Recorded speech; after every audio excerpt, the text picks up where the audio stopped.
Rita Catherine Morrison Keegan. I say I'm an artist. I mean, it was difficult to actually say the words, but yeah, I guess that's what I am. I was born in New York City. I was born in the Bronx. I first moved to South London, to Brixton in, 83, or maybe it was 82, and was involved in Brixton Art Gallery. So I've been in South London off and on since 82.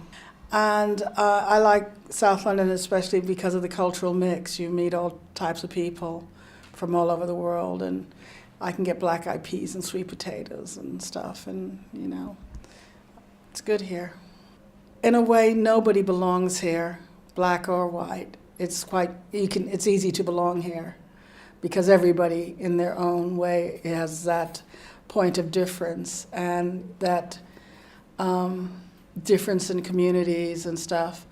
And the reason I stayed was I was really excited about the funding for the arts, the vibrant scenes here and stuff, and that was really exciting, getting involved with a collective gallery and learning how to put on exhibitions and meeting people from, all sorts of different parts of the world.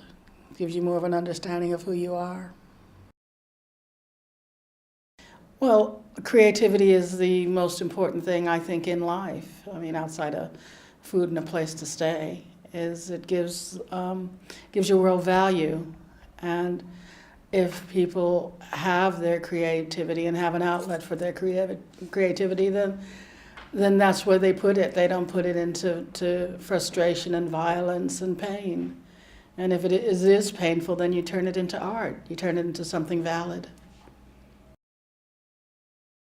I was trained as a painter, so I do paintings. I did a lot of self-portraits, sort of Frida Kahlo kind of thing. I didn't know that I was doing Frida Kahlo paintings until I found out later, but the college I went to had Diego Rivera murals, and but I guess I started painting myself because as a portrait painter, you would ask people to sit and they would not necessarily show up. And if you're painting, you always have yourself to draw.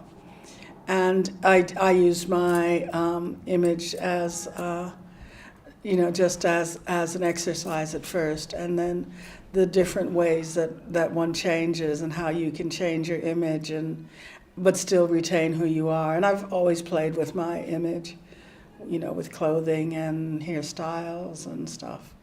And I find that quite interesting is how people perceive you depending on what you're wearing. And then because I use family photographic images, I quite often included myself in those images, as in memories of the past, and your family, whether you love them or hate them, they go into making up who you are. Well, I figure if you know where you come from and you know who you are, you can figure out who you're going to be. And I think that it's really important to see positive images of yourself, and that if all you see is the only way you've learned how to be is a negative image, then that's all you have to achieve. That's all you have to strive for. And you don't think it's possible to be anything other than hoods or whores or poor folk, and that does not really reflect the world. But if you don't see yourself reflected in those images, then you have to fight harder to be something other than what you see. Well, I think feminism has been really important in my life. I guess that just stems from equality, hoping and working towards equality, whether it's race or gender, and hoping that generations that come after me will not have to suffer and will find that there is equality. And not dealing with racism, not having to deal with racism, not having to constantly battle an invisible foe. That's what I'd like to see. I remember going to Bobby Seale's house in San Francisco. I was visiting San Francisco, and it was in Oakland. His house was in Oakland, and it had just recently been burnt by the police. He was a member of the Black Panthers. And as you walked in this burnt out shell, you could still feel the tear gas. Your eyes still burned. That was an amazing experience.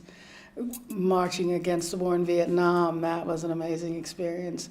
Going to Altamont and watching the Hells Angels throw full beer cans, that was an experience. You know, getting overdressed and partying till I couldn't party anymore, those were great experiences. You know, so I don't think I have one defining moment. I'm hoping to keep on having more. What I'd like to tell the youth of today is obviously no one's going to do it for you, so you need to do it for yourself.